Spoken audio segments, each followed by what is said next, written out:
ढेरों लोगों के कमेंट आया कि आजकल आवारा कुत्ते बहुत ज़्यादा हो गए हैं और हम अपनी भेड़ बकरियों को चरने के लिए छोड़ते हैं तो वो उनको काट रहे हैं, उन पर हमला कर रहे हैं। तो जब बकरी को कोई कुत्ता काटता है तो उस समय हमें क्या करना चाहिए, यही बात मैं आज आपके साथ शेयर करने वाला हूँ।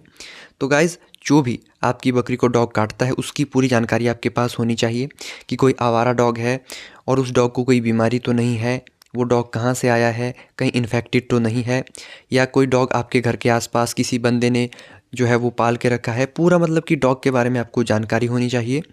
और जिस स्थान पर बकरी को उस डॉग ने बाइट किया है और जितने भी बकरी में जख्म हुए हैं, तो अगर आपके पास कोई एंटी यानी कि कोई लोशन या फिर एंटीसेप्टिक कोई भी ऐसी चीज़ है तो उसे आप अपने उस बकरी के घाव में ज़रूर लगाइएगा, उस घाव को साफ़ कीजिएगा। और एक बात का विशेष ध्यान रखें, उस घाव में आपको पट्टी नहीं करनी है, उस घाव को आपने खुला छोड़ के रखना है। और तुरंत अपने नज़दीकी के वेटनरी हॉस्पिटल में विज़िट करें और एनिमल का तुरंत से इलाज करना शुरू कर दीजिए। और गाइज़, ये जो आप वेटनरी मेडिसिन जो है उनके डोज रेट का पीडीएफ देख रहे हैं, जैसे ये स्टेरॉयड इंजेक्शन है जिसमें बेटामेथासोन है, तो इसमें मैंने पूरा डिटेल से जानकारियाँ दी है।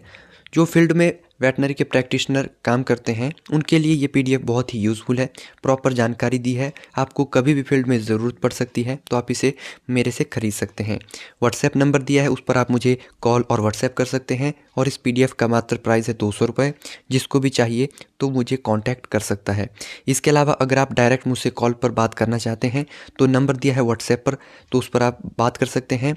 और मेंबरशिप है जो कि आपको परचेज़ करनी पड़ेगी, उसके लिए उसके बाद ही आपको मेंबरशिप जो है वो मिलेगी।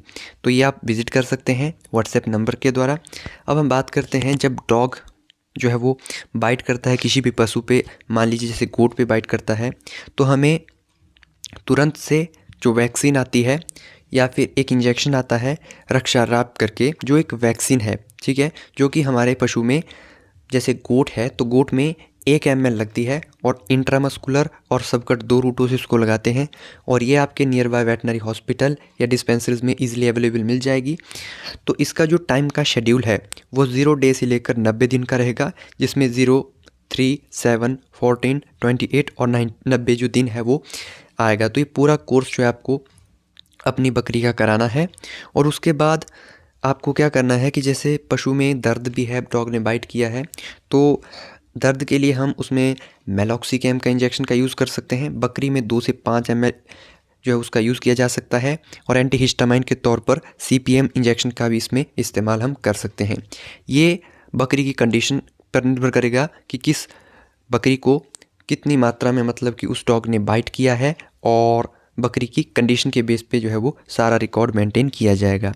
और जो वैक्सीन है उसको प्रॉपर टेम्परेचर पर ही रखा जाएगा, ठीक है। बिना टेम्परेचर अगर आप मेंटेन नहीं करते हैं तो वैक्सीन का फिर कोई भी फ़ायदा नहीं होगा। और एक बात आप ध्यान रखिए, जब भी कोई भी डॉग अगर आपके पशु को काटता है तो तुरंत से इलाज शुरू करवा दीजिए, अवॉइड मत कीजिएगा। क्योंकि अगर वो डॉग रेबीज़ इन्फेक्टेड है तो फिर जब आपके पशु में रेबीज़ के साइंस आना शुरू हो जाएंगे, रेबीज़ का कोई भी इलाज नहीं है, फिर बहुत देर हो जाएगी। फिर उस केस में कोई भी कंडीशन नहीं रहेगी कि आपके पशु का इलाज हम कर पाएँ। तो इसीलिए तुरंत से ऐसी कंडीशन हो तो इलाज शुरू करवाएं,